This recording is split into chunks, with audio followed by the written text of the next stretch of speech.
नमस्कार, मैं हूं निम्मी और आपका स्वागत है बिहार आवर में। और जैसा कि हमने आपको कल बताया था कि अब से बिहार आवर खबरों के बीच में आपसे पूछेगा एक सवाल और सवाल का सही जवाब आप हमें कमेंट बॉक्स में कमेंट करके बता सकते हैं। सही जवाब देने वाले प्रतिभागियों की घोषणा अगले दिन की खबरों में की जाएगी, इसलिए खबरों के लिए हमारे साथ जुड़े रहें और बढ़ते हैं बिहार की 25 बड़ी खबरों की ओर। कोरोना 24 घंटे में मिले 3.79 से ज्यादा नए केस, 3,645 की गई जान। अब तक 1.5 करोड़ लोगों ने दी कोरोना को मात। प्रतिदिन कोरोना के नए मरीजों और कोविड में होने वाली मौतों की संख्या में बढ़ोतरी होती जा रही है। देश में हालत बेहद भयावह हो गए हैं। देश में पिछले 24 घंटे में रिकॉर्ड 3.79 लाख से ज्यादा नए कोरोना मरीज मिले हैं और 3,645 से ज्यादा लोगों की संक्रमण से जान चली गई है। राहत की बात यह है कि अब 1.5 करोड़ से ज्यादा मरीज कोरोना को मात देने में कामयाब हो गए हैं। केंद्रीय स्वास्थ्य मंत्रालय ने गुरुवार को ये जानकारी दी। कोरोना महामारी के बीच बिहार स्थित में डॉक्टर और पैरामेडिकल स्टाफ की होगी बहाली, नीतीश सरकार का ऐलान।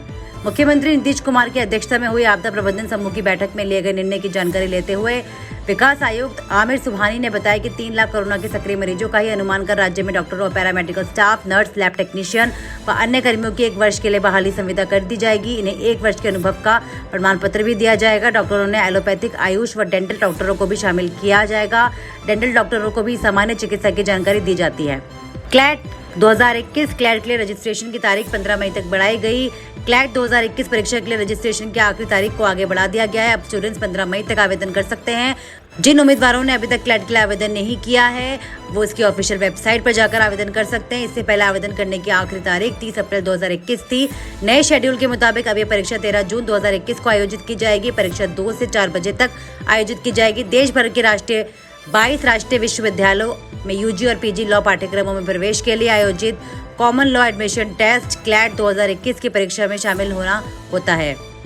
जेई मेन, क्लैट समेत लगभग 1 दर्जन परीक्षाओं पर संशय। कोरोना महामारी के बीच 12वीं बोर्ड परीक्षा स्थगित कर दी गई है, लेकिन जेईई मेन समेत लगभग 1 दर्जन परीक्षाओं पर संशय बना हुआ है। ये परीक्षाएं होंगी या नहीं, अब तक इस पर निर्णय नहीं लिया जा सकता है।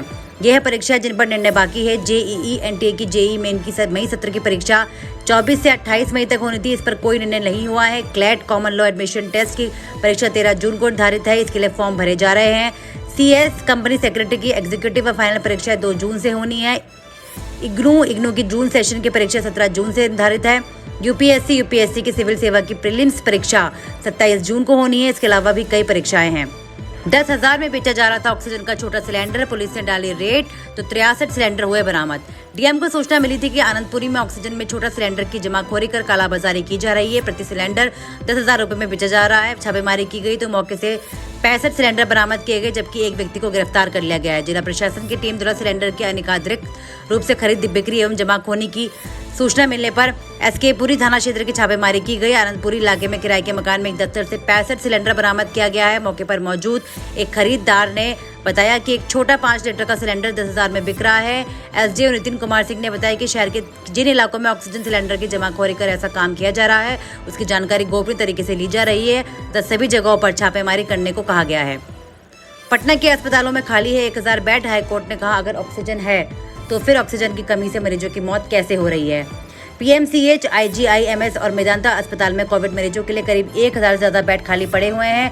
हाईकोर्ट के निर्देश पर गठित समिति ने अपनी रिपोर्ट में ये बात बताई है कि बुधवार को हाईकोर्ट में पेश रिपोर्ट में कहा गया है कि ऑक्सीजन की अनियमित आपूर्ति के कारण अस्पताल प्रशासन मरीजों को भर्ती नहीं कर पा रहा है। डॉक्टर उमेश भदानी, डॉक्टर रवि कृति और डॉक्टर रविशंकर सिंह की कमेटी ने अपनी रिपोर्ट कोर्ट में पेश की है। पीएमसीएच में 1,750 बेड की सुविधा है, किंतु उसमें केवल 770 बेड ही कोविड मरीजों को मैसर है। आईजीआईएमएस में 1,070 बेड की क्षमता के विपरीत महज 250 बेड पर ही कोविड मरीजों के लिए है। वहीं 500 बेड वाला मेदांता आज तक शुरू नहीं हो पाया है। समिति की रिपोर्ट की टिप्पणी करते हुए हाईकोर्ट ने नाराजगी जताई। साथ ही कहा कि इन सभी अस्पतालों को 24 घंटे निर्बाध ऑक्सीजन आपूर्ति करने की कार्य योजना पेश करे। न्यायमूर्ति चक्रधारी शरण सिंह एवं न्यायमूर्ति मोहित कुमार शाह की खंडपीठ ने शिवानी कौशिक और गौरव कुमार सिंह के दायर जनहित याचिका की सुनवाई की है। कल जेल से बाहर आ सकते हैं बिहार के पूर्व सीएम लालू प्रसाद यादव। राजद समर्थकों का खत्म होगा इंतजार। दुमका कोषागार से अवैध निकासी के मामले में जमानत पा चुके राजद सुप्रीमो लालू यादव शुक्रवार को जेल से बाहर आ सकते हैं। बार काउंसिल ऑफ इंडिया के एक आदेश ने उन्हें बड़ी राहत मिली है। कोर्ट में वकीलों के प्रवेश पर लगी रोक हटने से लालू समेत कई ऐसे लोगों को राहत मिली है जिन्हें जमानत दी जा चुकी है। आदेश की प्रति सभी राज्यों को भेज दी गई है। संभावना बताई जा रही है कि लालू यादव गुरुवार को जेल बॉन्ड भर सकते हैं। सब कुछ ठीक रहा तो लालू शुक्रवार को स्टडी से बाहर आ सकते हैं। ऐसे में तेजस्वी तेजप्रताप व लालू के स्वजनों के साथ बिहार में राज्य समर्थकों को लंबे समय से चला आ रहा इंतजार खत्म होगा। मुजफ्फरपुर लॉकडाउन न्यूज, शहर 85% संक्रमित, 4 मेगा कंटेनमेंट जोन। क्या है ये लॉकडाउन से पूर्व की तैयारी है? बिहार सरकार ने भी अभी लॉकडाउन नहीं लेने का फैसला लिया है, लेकिन सूबे के कई जिलों में संक्रमण की रफ्तार तेजी से बढ़ती जा रही है। अपना जिला मुजफ्फरपुर भी इनमें से एक है। यहाँ स्वास्थ्य विभाग का एक सर्वे बता रहा है कि शहर का लगभग 85% हिस्सा संक्रमित है। इसके मद्देनजर 4 मेगा कंटेनमेंट जोन तैयार करने का फैसला लिया गया है, जहाँ पुलिस का पहरा होगा। तात्पर्य यह है कि आने जाने पर पूरी तरीके से प्रतिबंध होगा। इस दौरान सभी घरों को सैनिटाइज किया जाएगा। इस हालात में जिले के लोगों के मन में एक बड़ा सवाल यह है कि क्या नवादा की मुजफ्फरपुर दूसरा जिला होगा जहां लॉकडाउन लिया जाएगा। जनशताब्दी एक्सप्रेस से आरपीएफ ने पटना के 3 यात्रियों को दबोचा। बिहार ले जा रहे थे शराब की बड़ी खेप।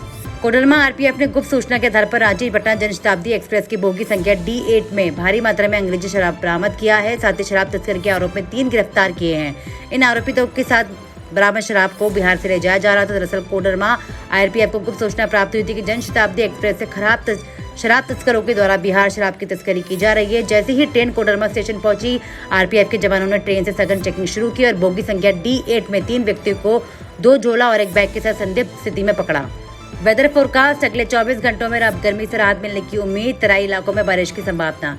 राजेंद्र प्रसाद केंद्रीय कृषि विश्वविद्यालय पूसा के पूर्वानुमान के अनुसार उत्तर बिहार के जिलों में अगले 30 अप्रैल तक मौसम शुष्क रहने की संभावना है। इसके बाद तराई के अनेक स्थानों पर हल्की वर्षा या बूंदाबांदी हो सकती है, जिसका प्रभाव मैदानी भागों के 1-2 स्थानों पर पड़ सकता है। मौसम विभाग के अनुसार इस अवधि में अधिकतम तापमान 36 से 41 डिग्री सेल्सियस के बीच और न्यूनतम तापमान 22 से 24 डिग्री सेल्सियस के आसपास रहने की संभावना है। सापेक्ष आर्द्रता सुबह से 45 से 55% तथा दोपहर में 25 से 30% रह सकती है। पूर्व अनुमान अवधि में औसतन 10 से 14 किलोमीटर प्रति घंटे की रफ्तार से पूर्व हवा चलने का अनुमान है। बिहार इस बार शहर से ज्यादा गांव में फैल रहा है कोरोना संक्रमण, ये लापरवाही पड़ रही है भारी। इस बार शहरों की तुलना में गांवों से अधिक कोरोना संक्रमित मिलने लगे हैं। होली के पहले और उसके बाद दूसरे प्रदेश से बिहार में आने वालों को ठीक से जांच नहीं होना, संक्रमितों का आइसोलेशन नहीं होना, घर में बीमार होने पर छिपाना और शारीरिक दूरी, मास्क जैसे नियमों का पालन नहीं करना इसका मुख्य कारण है। जिलों से मिले आंकड़े बताते हैं कि बिहार के अधिसंख्य जिले में ग्रामीण इलाकों में संक्रमित लोगों की संख्या शहरी क्षेत्र मरीजों से ज्यादा है। पटना और गया जैसे इसके अपवाद हैं, क्योंकि यहाँ शहरी आबादी वाला क्षेत्र बड़ा है। जांच और आइसोलेशन नहीं होने से गाँव हुए प्रभावित। विशेषज्ञ मानते हैं कि पिछली बार बिहार के गाँव में संक्रमित की संख्या इसलिए कम थी क्योंकि अधिक संक्रमण दर वाले राज्यों व शहरों में आने वाले बिहार के लोगों की जांच और क्वारंटाइन का बेहतरीन इंतजाम किया गया था। बिहार के समस्तीपुर के में दिन दिहाड़े कैनरा बैंक से 1,80,000 रुपए की हुई लूट। वारदात मुजफ्फरपुर थाने के विक्रमपुर बांदे चौक पर हुई, जहां ग्राहक बनकर लुटेरे कैनरा बैंक ब्रांच में घुस गए। इसके बाद तीनों लुटेरों ने हथियार के दम पर 1,80,000 लूट लिया और आराम से फरार हो गए। लेकिन इस वारदात के बाद एक बड़ी चूक सामने आई है कि बैंक में न तो गार्ड था और न ही हूटर तक बच पाया। भारत को संकट में घिरा देख दुनिया में बढ़ाया मदद को हाथ, जाने अब तक किन देशों से आई राहत। भारत में कोरोना की दूसरी लहर कहर बरपा रही है। देश में कई राज्यों में महामारी बेकाबू हो गई है। भारत को मुश्किल में फंसा देख उसके तमाम विदेशी मित्रों ने तेजी से मदद भेजनी शुरू कर दिया। America, Britain, Canada, France, Germany, Singapore, Dubai समेत दुनिया के तमाम मुल्कों ने भारत की मदद के लिए हाथ आगे बढ़ा दिए हैं। कहीं से दवाएं, कहीं ऑक्सीजन प्लांट तो कहीं से वेंटिलेटर समेत दूसरे उपकरण भी भेजे जा रहे हैं। केंद्र सरकार का बड़ा कदम, रेमडेसिविर इंजेक्शन का उत्पादन जल्द प्रतिदिन 3 लाख शीशियों तक बढ़ाया जाएगा। कोरोना वायरस के बढ़ते मामले और बढ़ती मांग के बीच केंद्र सरकार रेमडेसिविर इंजेक्शन के उत्पादन को बढ़ाने के लिए कदम उठा रही है, जो मई से पहले सप्ताह में प्रतिदिन 3 लाख शीशियों तक जाने की संभावना है। रासायनिक और उर्वरक मंत्रालय के सूत्रों ने बताया कि सरकार रेमडेसिविर इंजेक्शन का उत्पादन पहले से ही बढ़ चुका है। मंत्रालय बाजार में रेमडेसिविर इंजेक्शन की उपलब्धता की निगरानी कर रहा है। रेमडेसिविर इंजेक्शन कोरोना वायरस के उपचार में इस्तेमाल होने वाली एक एंटीवायरल दवा है। दुनिया में तेजी से पिघल रहे ग्लेशियर, धरती का बड़ा तापमान सबसे बड़ी है वजह। दुनिया के सभी ग्लेशियर तेजी से पिघल रहे हैं, वे तेजी से अपना आकार खो रहे हैं। इसका बड़ा कारण धरती का बढ़ता हुआ तापमान है। बढ़ते तापमान से हिमालय, अलास्का, आइसलैंड, आल्प्स और पामीर का बर्फीला इलाका सबसे ज्यादा प्रभावित हुआ है। ये बात अमेरिकी विशेषज्ञों के अध्ययन में कही गई है। इससे संबंधित रिपोर्ट साइंस जर्नल नेचर में प्रकाशित भी हुई है। रिपोर्ट के अनुसार दुनिया के करीब 2,20,000 ग्लेशियर पिघल रहे हैं। इसके कारण समुद्रों का जलस्तर ऊंचा उठ रहा है और लाखों हेक्टेयर जमीन पानी में डूब गया है। अमेरिकी अंतरिक्ष एजेंसी नासा के 13 सैटेलाइट से वर्ष 2019 और 2020 में ली गई तस्वीरों से ग्लेशियरों का आकार कम होना और समुद्रों का आकार बढ़ने की तस्दीक हुई है। इसके साथ ही समय होता है आज के सवाल का। आज का सवाल है कि दुनिया का सबसे बड़ा ग्लेशियर कहां पर स्थित है। सवाल एक बार फिर से सुनिएगा, दुनिया का सबसे बड़ा ग्लेशियर कहां पर स्थित है।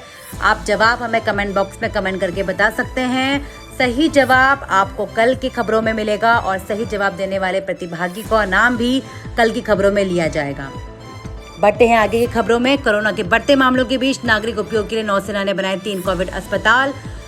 देश में कोरोना के मामलों में तेजी से वृद्धि हो रही है। नागरिकों के उपयोग के लिए भारतीय नौसेना द्वारा 3 अस्पताल बनाए गए हैं। इसकी जानकारी देते हुए रक्षा मंत्रालय ने बताया कि पश्चिमी नौसेना कमान के अंतर्गत 3 नौसेना अस्पतालों में बनाए गए। इसमें INSH जीवन गति गोवा, INSH पतंजलि करवर और INS संघारी मुंबई के अस्पताल शामिल है। गौरतलब है कि रक्षा मंत्री राजनाथ सिंह ने सेना के तीनों अंगों को निर्देश दिया था कि नागरिक उपयोग के लिए सेना के अस्पतालों का उपयोग किया जाए।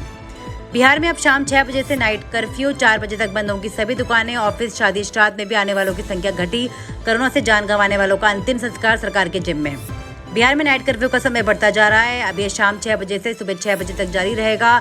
अभी तक नाइट कर्फ्यू रात 9 बजे से सुबह 5 बजे तक ही था। बढ़ते कोरोना संक्रमण को देखते हुए बिहार सरकार के क्राइसिस मैनेजमेंट ग्रुप ने निर्णय लिया है। बिहार में अब सभी दुकानें जिन्हें शाम 6 बजे तक खोलने की अनुमति थी, शाम 4 बजे तक ही खुलेगी। सभी सरकारी निजी ऑफिस भी अब 25% कर्मियों के साथ शाम 4 बजे तक ही खुलेंगे। साथ ही बिहार सरकार अब कोरोना से जान गंवाने वालों का अंतिम संस्कार अपने खर्चे पर कराएगी। इसके दायरे में वो मृतक भी आएंगे जिनमें लक्षण थे लेकिन वे कोविड टेस्ट में नेगेटिव पाए गए। CMG की मीटिंग के बाद स्वास्थ्य विभाग के प्रधान सचिव प्रत्यय अमृत व विकास आयुक्त आमिर सुबहानी ने ऑनलाइन प्रेस कॉन्फ्रेंस कर नई सख्तियों की जानकारी दी है। एम्स डायरेक्टर का अलर्ट, RT-PCR रिपोर्ट नेगेटिव होने के बाद भी हो सकता है कोरोना। अगर ये लक्षण दिखे तो कोरोना की दवा ले। कोरोना वायरस का नया स्ट्रेन RT-PCR टेस्ट में भी पकड़ा नहीं आ रहा है। कई लोगों ने कोरोना के लक्षण दिखने के बावजूद उनकी रिपोर्ट नेगेटिव है, यानी उसकी रिपोर्ट फॉल्स नेगेटिव है। देश की कोविड-19 टास्क फोर्स के मेंबर और एम्स के डायरेक्टर डॉक्टर रणदीप गुलेरिया का कहना है कि अब RT-PCR टेस्ट नेगेटिव आने के बावजूद जिन लोगों में कोरोना के पारंपरिक लक्षण है उनका भी कोरोना के तय प्रोटोकॉल के तहत इलाज किया जाना चाहिए। कोरोना वायरस का ये नया स्ट्रेन हद से ज्यादा संक्रामक है और संक्रमित मरीज के संपर्क में केवल 1 मिनट रहने से ही दूसरा व्यक्ति भी संक्रमित हो सकता है। 4 धाम पर कोरोना का साया। उत्तराखंड सरकार ने अगले महीने से शुरू होने वाली 4 धाम यात्रा रद्द की। सिर्फ पुजारी परंपराएं निभाएंगे। कोरोना के हालात को देखते हुए उत्तराखंड सरकार ने इस साल 4 धाम यात्रा रद्द कर दी है। उत्तराखंड के मुख्यमंत्री तीरथ सिंह रावत ने कहा कि चारों मंदिरों में सिर्फ पुजारी पूजा और इससे जुड़ी परंपराएं जुड़ी रहेंगी। 4 धामों में शामिल केदारनाथ मंदिर के कपाट श्रद्धालुओं के लिए 17 मई को, जबकि बद्रीनाथ धाम के कपाट 18 मई को खुलने थे। वहीं गंगोत्री और यमुनोत्री के कपाट 14 मई को खुलने थे। कोरोना के हालात को देखते हुए उत्तराखंड सरकार ने इस साल 4 धाम यात्रा रद्द कर दी है। उत्तराखंड के मुख्यमंत्री तीरथ सिंह रावत ने कहा कि चारों मंदिरों में सिर्फ पुजारी पूजा और इससे जुड़ी परंपराएं ही जुड़ी रहेंगी।